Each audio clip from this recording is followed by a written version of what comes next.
Oi, gente, lembrando que eu faço live de segunda a sexta-feira na Twitch, então pesquisa lá, react_do_lucas, que você vai achar meu perfil, me segue lá e me acompanha de segunda a sexta-feira, das 6 horas até as 9h30 da noite, beleza? Valeu! Oi, gente, e aí, como vocês estão? Tranquilos? Aqui quem fala é o Lucas e bora pra mais um react no canal. Dessa vez a gente vai estar ouvindo um vídeo do nosso querido Chapéu de Palha. Entenda como Bug se tornou Yonko em One Piece. Nossa! Essa discussão do Bug aí ser um Yonko tem várias visões, né? Tem gente que não gosta, tem gente que gosta. Eu particularmente não gosto, porque eu acho que o personagem ele é usado muito como alívio cômico, na minha opinião.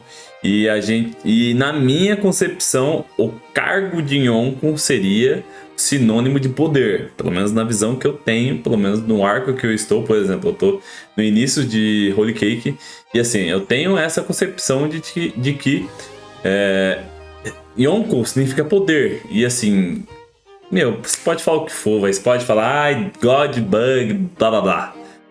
Bug não é poderoso, mas aí tem gente que fala, não, mas o Oda disse que se ele treinasse, ele não treina. Ponto. Acabou o seu argumento aí. Ah, e se ele treinasse, ele teria o mesmo poder do Shanks. Tá, mas ele não treina. Simples. Não, mas se ele despertar sua fruta, ele não tem a fruta despertada. Então, mano, não adianta vocês ficarem, não, mas se ele treinasse, não, mas se a fruta... Meu, não. Hoje, o que a gente tem é um personagem fraco. Por favor, velho. Não adianta você colocar um monte de argumento. Não, se ele fizesse isso, não, porque o Oda disse, meu, hoje... Quem que ele peita dos Yonkos? Ele peita o Luffy? Não. Ele peita o Shanks? Não peita. Ele peita o Barba Negra? Não peita. Então, tipo, o que que ele tá fazendo ali, tá ligado? Ele peita o Mihawk? Ele peita o Zoro? Ele peita o Sanji? Não peita. Então, tipo, meu, não era pra estar ali. Na minha opinião. Mas, segundo a mística, pelo menos do que é o termo Yonko, ele foi considerado um. Então, bora conferir. Falei muito antes do vídeo, mas bora conferir, então, o nosso querido Chapéu de Palha. Lembrando, se você já é inscrito... Deixa o like aqui no vídeo porque ajuda demais no vídeo. Se você ainda não é inscrito, seja muito bem-vindo. Inscreva-se, ative as notificações e receba vídeo todos os dias. Beleza? Então... Preparadas, senhoritas e senhores? Então bora conferir. Entenda como Bug se tornou Yonko em One Piece. O capítulo 1053 tem absolutamente tudo que um fã de One Piece deseja.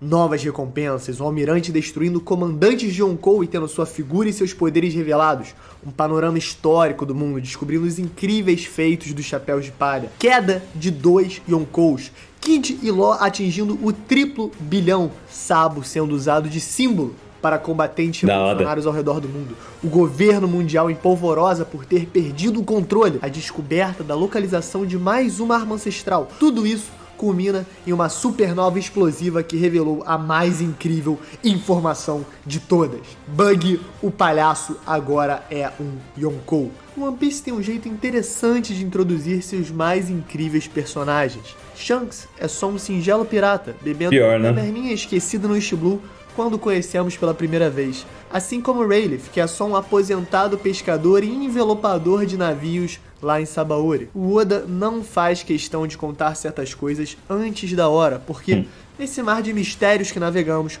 o prazer e a alegria da descoberta é metade da diversão. E a jornada de Bug em rumo ao título de Deus dos Piratas é uma das maiores diversões existentes na face da humanidade. Em um universo onde a risada é tão importante, justamente o Palhaço Estrela é a supernova incandescente que alcançou o posto de Imperador dos Mares. Mas como?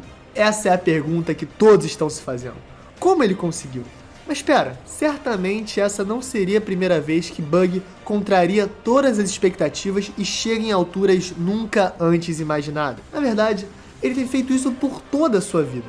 E, por algum motivo estranho, ainda existem pessoas que não acreditam em um dos maiores piratas da geração. O que é muito esquisito por si.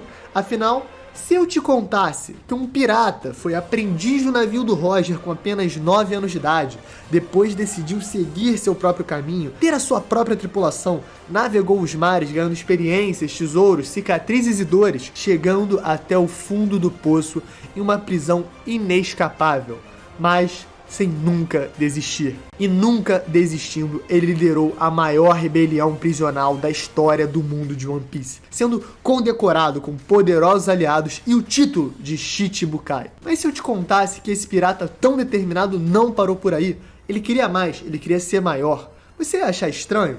Você realmente daria risada? Ou será que você consideraria natural um pirata tão destemido em sua ascensão meteórica desejar tudo que o mundo tem a oferecer? Todos os tesouros só para si. E se eu te dissesse que na oportunidade exata, no momento da queda de dois Yonkous, dois monolitos de poder que assolavam os oceanos, ele seria um dos piratas a preencher esse grande vazio? Isso faria todo sentido, né? Por que não? Por que não Bug, o pirata lendário? Quem quer rir, tem que fazer rir. E Bug pode ser um palhaço, mas ele certamente não é palhaço. E conforme os fogos de artifício colorem os céus de Wano, o nosso palhaço pirata lendário favorito está rindo ainda mais, porque ele sabe que a maior explosão que está acontecendo por todos os mares é a sua estrela brilhando ainda mais incandescente. Agora, o palhaço estrela tem a sua própria constelação nos céus dos maiores piratas da história, e ele não vai parar por aí. Fala galera, Chapéus de Palha aqui, e eu sou o Derek. E hoje vamos discutir a ascensão do Bug ao posto mais alto entre os piratas da atualidade. Como ele chegou lá e principalmente o que diabos ele fez. Então, não esquece de deixar o like, se inscrever e principalmente com a nossa incrível loja chapéusdepalha.com. Lá você vai ter os melhores produtos para sair na rua orgulhoso, feliz e também ajudar seus dois youtubers do Pirata que Estica. Então, sem mais delongas, partiu pro vídeo Alonzito, chama a vinheta e let's go! Bora!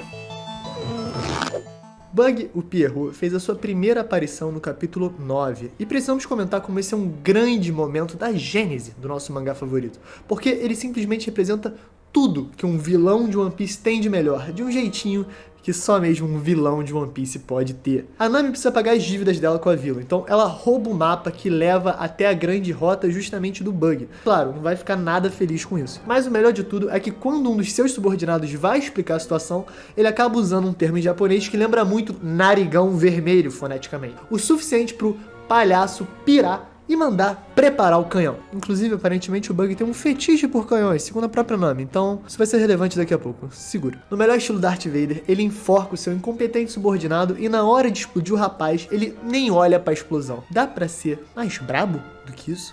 Tudo por causa de um mal entendido. Em momento nenhum ele quis zoar o nariz vermelho do seu capitão, mas a mera menção a uma palavra parecida foi o suficiente para selar o seu destino, o que é simplesmente perfeito, né? Simplesmente One Piece. Cronologicamente, a primeira aparição do Bug na história é quando ele tem por volta de 9 anos, no finzinho do capítulo 964, na tripulação do Rei dos Piratas, Gold Roger. E é interessante analisar como os interesses desse personagem parecem ser egoístas e até mesquinhos em certos momentos. Mas, de certa maneira, assim como a sua contraparte na história, o Shanks, ele é a epítome do que é um pirata na obra. Logo na sua introdução, mesmo estando já na provável mais poderosa tripulação navegando, ele fica frustrado porque os jornais estão dando muito destaque pro bando rival dos piratas do Barba Branca. Em especial pela entrada de Kozuki Oden, o samurai de Wano que instantaneamente desperta o interesse em Roger. Isso representa a ambição de Bug. De algum jeito, ele sempre quer mais. E talvez, para surpresa de muitos, ele sempre consegue, ele sempre entrega. Surpresa de muitos, mas não adivinhem. A gente gosta de pensar como temos controle completo sobre nossas decisões e sobre nossas circunstâncias na vida. Mas eu acredito que existe uma energia intangível que joga pra frente aqueles que tomam risco e querem mais. E muitas vezes essa energia pode tomar a forma de algo que chamamos de azar, ou, nos melhores casos, em algo que chamamos de sorte. Por isso eu gostaria de chamar a atenção para essa situação. Bug nunca desceu para Laugh Tale. Por um grande azar, ou o que quer que seja, ele adoeceu logo que os piratas do Roger ancoraram na última ilha da Grand Line, a ilha onde residia o One Piece, o maior tesouro de todos os mares. Algo que certamente o Bug é louco pra ter. Ele é completamente louco por tesouros, mas nunca é só dinheiro fácil. Gostando disso ou não, parece que ele tem um magnetismo que o leva a alcançar fortunas através de infortúnios ainda maiores. O capítulo 19 é uma perfeita representação disso. É só lembrar como a desavença entre os dois Yonkous começou. Há 30 anos na história, em certo dia, os piratas do Roger saquearam um navio inimigo. A essa altura, Bug e Shanks eram apenas dois aprendizes, mas que já despontavam uma rivalidade. A verdade é que as convicções e a personalidade dos dois simplesmente não combinam. Bug sempre acredita em um caminho mais frio e material para sua idealização do que um verdadeiro pirata, enquanto Shanks tem uma visão mais aberta e criativa, que se assemelha mais ao conceito de liberdade nos mares que ele também parece ter imbuído tanto no Luffy. Estabelecendo essa rivalidade entre os dois futuros imperadores do mar, Bug também se mostrou um personagem altamente inteligente e calculista. Todo o movimento dele parece estar associado a alguma maracutaia que o elevará ao seu patamar desejado de poder e riqueza. No caso, ele ficou extremamente empolgado, porque no meio do caos e do combate entre as duas tripulações inimigas, Bug achou um incrível mapa do tesouro. Certamente um pedaço de cartografia que mostrava exatamente o X no local, onde uma grandiosa fortuna estaria escondida. Sério, existe algo mais piratesco do que isso? Com essa incrível informação, Bug já imaginava seu planejamento se costurando em uma malha de terrível sucesso, onde ele conseguiria colher os frutos por anos de uma empreitada violenta em busca do topo. Mas nessa altura, o magnetismo do infortúnio das fortunas começa a puxar Bug, a atrair Bug. Em uma discussão com Shanks, que também serve para ilustrar o conceito de Akuma no Mi no início do mangá, inclusive esse é o título do capítulo, ele acaba descobrindo que uma dessas frutas vale por volta de 100 milhões de berries, o que pode parecer loucura, mas a gente está falando de uma fruta não catalogada que foi achada aleatoriamente na grande rota. E aí, quando colocamos de frente ao valor de 5 bilhões de berries que a Akuma no Mi foi avaliada pelo governo e marinha no capítulo 766, parece fazer todo sentido. O fato é que nosso querido palhaço poderia já se aposentar ainda criança, sentado na fama e poder adquirido em suas geniais jogadas. Então ele arquiteta um plano. Ele passa a noite moldando uma fruta que seja idêntica, até então não nomeada Bara no Mi. Usando de toda a sua malemolência e atuação incomparável, ele convence diversos piratas perigosíssimos da tripulação do Rei dos Piratas que ele comeu uma fruta e nada aconteceu. Tudo uma marotagem para ele justamente guardar a então desconhecida fruta e vender por lucros inimagináveis. Mas lembre-se, o infortúnio das fortunas acompanha Bug. E em um momento em que ele está se deleitando com seu sucesso, sem nenhum aviso, aparece Shanks, um dos maiores vilões de todo o mangá, e simplesmente assusta o Bug, que come a fruta inteira e se engasga. Pior, ele deixa cair na água o seu mapa do tesouro e uma tentativa desgovernada de salvar o seu plano, que parecia estar desaparecendo nas profundezas em questão de segundos, o futuro imperador simplesmente se joga ao mar e começa a se afogar. Efeito irônico da verdadeira Akuma no Mi, que acabou engolindo sem querer. Uma tempestade perfeita de tragédias que acaba fazendo com que ele guarde rancor e ressentimento do Shanks por toda a sua vida. Já estabelecemos um pouco da personalidade do Bug e como ele opera. Agora vamos entender exatamente como ele se tornou um Shichibukai. E certamente não tem um lugar melhor para começar do que através dos Piratas Rocks, mais especificamente um dos seus tripulantes mais importantes, o homem que morreu e se tornou lenda por seu tesouro.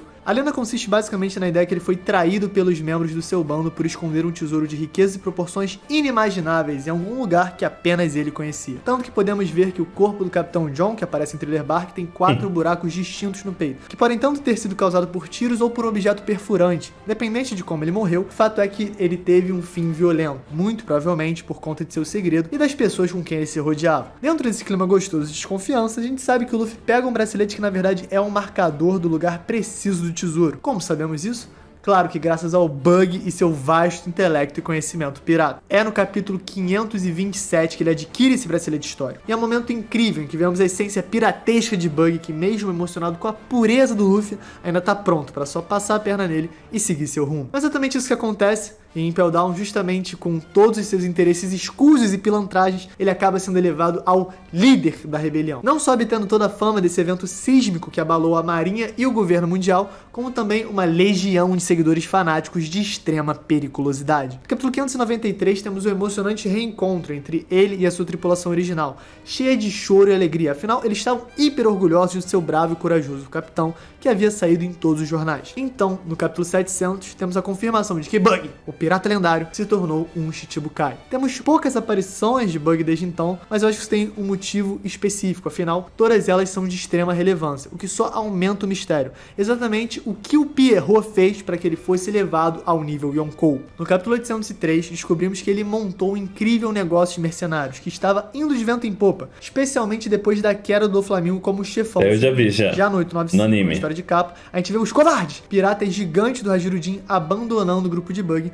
E depois, no 956, a gente tem um momento tenso, a chegada da marinha para capturar o Shichibukai após a abolição do sistema. Um momento perfeito para o Bug simplesmente escapar, mas de maneira corajosa, ele reúne seus homens, dá um discurso épico e depois ele pensa em escapar. Porém, isso não responde à nossa maior dúvida. Como ele chegou lá? Pra mim tá bem claro, certamente a chave é o tesouro do Capitão John. Acredito que na verdade o tesouro era algo muito maior e mais poderoso do que simplesmente uma fortuna inestimável. Provavelmente esse tesouro lendário esconde segredos ligados ao One Piece, segredos perigosos o suficiente para tornarem Bug, o palhaço, um dos 4 piratas mais poderosos de todos os mares. E seria perfeito para ele, justamente porque tudo que o Bug quer é só ter o seu tesouro e viver a sua fortuna. É tudo que ele sempre quis desde a sua introdução. O capítulo 1053 confirmou que a arma ancestral Pluton está em Wano. Então, agora, a única arma ancestral que não conhecemos o paradeiro é Uranus. Assim como não sabemos o paradeiro do tesouro do Capitão John ainda. É bem claro que o Oda não revelou esses segredos juntos ao Bug porque ele ainda está guardando na manga o grande twist que vai revelar o maior canhão que Bug já viu na vida. Pode marcar aí. Uranus vai ser um raio laser gigante que pode obliterar qualquer oponente. E com ele, Bug comanda e aniquila quem quiser. Na última semana, o Ryokugyu avisou no capítulo 1053 que na última semana o mundo virou de cabeça para baixo. É certamente esse tipo de poder que pode ter destruído toda a frota da marinha. E Bug, acima de tudo, é um palhaço. O palhaço é lírico, inocente, ingênuo, angelical e frágil. O palhaço não interpreta, ele simplesmente é. Ele não é um personagem, ele é o próprio ator expondo-se e mostrando sua ingenuidade. Essa passagem diz muito sobre os palhaços. E eu acredito que o Bug seja um pouco de tudo isso, mas ao mesmo tempo seja o inverso oposto. Porque Bug não é simplesmente um palhaço, ele é um pirata com aparência de palhaço, trazendo todas as artimanhas, a malícia e a hostilidade que um pirata deveria ter. Mas, por ter a sua cara de palhaço, Bug acaba se encontrando em situações mais bizarras. E claro que o personagem favorito do Oda ia ser um personagem extremamente cômico, mas também muito importante. Desde o início do mangá, Bug esteve lá e ele foi o primeiro antagonista de todo o One Piece. O primeiro cara que realmente foi um vilão de saga pro Luffy. E o cara que chegou mais perto de matar ele, em Log Town, quando o Luffy sorriu em seus momentos finais. Claro, salvo por Dragon na hora H. Então, Bug o Palhaço certamente agora obtém o poder que pra gente é inimaginável. Afinal, Morgan's Big News não ia escolher um personagem aleatório só por ser engraçadinho pra botar nesse posto. Agora, Bug tem de fato poder real e o seu carisma, malícia e habilidade pode o levar a horizontes nunca antes imaginados para um querido Pierrot. Então, esse foi o vídeo, espero que vocês deem um like. Curtam aí, a gente vai aprofundar mais e mais no específico do que exatamente é esse tesouro. Mas temos um mês aí de One Piece pra discutir, pra teorizar, pra falar. Não deixem de seguir o canal, dar essa moral, dar o like, se inscrever. Checa a nossa lojinha. E é isso, galera. Valeu! Bom, vamos por partes porque eu tenho bastante coisa pra falar. Eu particularmente não gosto do personagem, mas isto é algo meu, algo pessoal meu. Conforme foi falado no vídeo, o personagem predileto do Oda é o Bug. Então, tipo assim, é o personagem predileto dele na obra. Então, muito provavelmente, ele deve ter um desfecho interessante pro personagem. Mas eu entendo esse lado do personagem e tal, do alívio cômico. Eu entendo também, muito provavelmente, a intenção do autor em dar um desfecho surreal para esse personagem. Mas eu, pela minha análise, eu particularmente não gosto. Porque, assim, na minha concepção, eu entendo que o One Piece, querendo ou não, é uma aventura em busca de um tesouro. Eu entendo isso. Só que eu acho que, conforme os anos foram passando, querendo ou não, a trama ela foi ficando mais séria, mais interessante, pelo menos na minha opinião. E num arco onde a gente chegou na maior batalha que já existiu, que a gente tinha, porra, Luffy versus Kaido, Big Mom e versus Kid e LOL. Tipo, porra, várias pessoas lutando, vários destinos em risco por causa dessa luta. Afinal, a gente tinha um país inteiro escravizado. Então a gente tinha todo um drama envolvendo aquela luta, toda uma seriedade envolvendo aquela luta. E aí a gente tem Bug Yonko. Puta, é foda falar, porque eu sei que vai ter muita gente me xingando aí, falando que não sei o que, você não entendeu a história, você não entendeu o espírito de One Piece, porque o Bug ele pode treinar e ser mais forte, porque o Bug blá blá blá. Eu particularmente não gosto porque, sei lá, tipo, conforme eu sempre falei, a visão que eu tenho de Yonko é que, tipo, são os mais poderosos do mar. Tipo, do mar. Quem são os mais poderosos do mar? Beleza, a gente tem Shanks, Barba Negra, Luffy e o Bug. Tipo, Aí você pode falar, não, mas ele provavelmente ele conquistou o tesouro do David Jones e talvez esteja Uranus lá, esteja um Road Poneglyph lá, esteja não sei o que, blá. Beleza, mas em questão de batalha, aí você fala, não, mas o Bug ele tem uma grande frota, mano. Sejamos sinceros, a frota do Bug não tem ninguém, velho. Não tem ninguém. Quem fala que personagem da frota do Bug que bate de frente com o Zoro? Não tem, velho. Não tem. Você vai falar, é o Mr. Tree. É o leãozinho lá, mano. É esse bagulho que, sei lá, pra mim perde impacto. Pra mim, por exemplo. Ai, nossa, vamos por uma luta agora contra o Barba Negra. Puta que eu pariu, fudeu. Vamos por uma luta agora contra o Shanks. Caralho, o bagulho vai ser ossada. Vamos por uma luta agora contra o Bug. Eu já sei que vai ser alívio cômico, tá ligado? Eu não sei se cabe alívio cômico agora na história. Porque, mano, a gente tá rumo ao One Piece. A gente pode falar, Lucas, mas o Bug ele vai estar presente com o Luffy lá pra ver o One Piece. Mano, show. Pra mim não tem problema nenhum o personagem. Mas nessa reta final, colocar ele como um Yonko, pelo menos pra mim, eu particularmente não gostei. Eu queria um personagem, de repente, tipo, sei lá, qualquer outro personagem, de repente um Mihawk da vida aí. Aí você fala, não, Lucas, mas pra ser um Yonko tem que ter uma tripulação, tem que ter territórios. Tá, e por que isso não poderia mudar? Qual é a regra? Tipo, por que tem que ser assim, tá ligado? Não poderia mudar de repente? Falar assim, agora... Ué, um dia a gente tinha Shichibukai e no outro dia a gente não tinha Shichibukai. E aí, por que não poderia mudar? Eu acho que poderia. Mas, essa é só a minha opinião. Eu sei que tem muita gente que é fã do personagem, muita gente que gosta do personagem. E eu, particularmente, não gosto. Eu, particularmente, sei lá, eu acho que tira o foco principal da história. Você pode falar, não, mas a história é engraçada, tudo bem, mas... não sei, velho. Não sei, não vou ficar falando tanto, porque eu sei que tem muita gente que é fã do personagem, mas eu particularmente não gostei tanto, mas bora conferir o que o Oda tem preparado pra gente. Beleza? Então é isso. Lembrando que segundo o link da descrição é o link do nosso querido Chapéu de Palha. Se você puder deixar um like lá no vídeo dele, deixar um like aqui no vídeo, é o melhor dos mundos, beleza? É isso, muito obrigado, valeu, falou e até o próximo vídeo. Com as asas da escuridão, eu nasci. Eu mergulho pra terra, ao povo de uma forma tão suave. É só você entregue nas minhas mãos.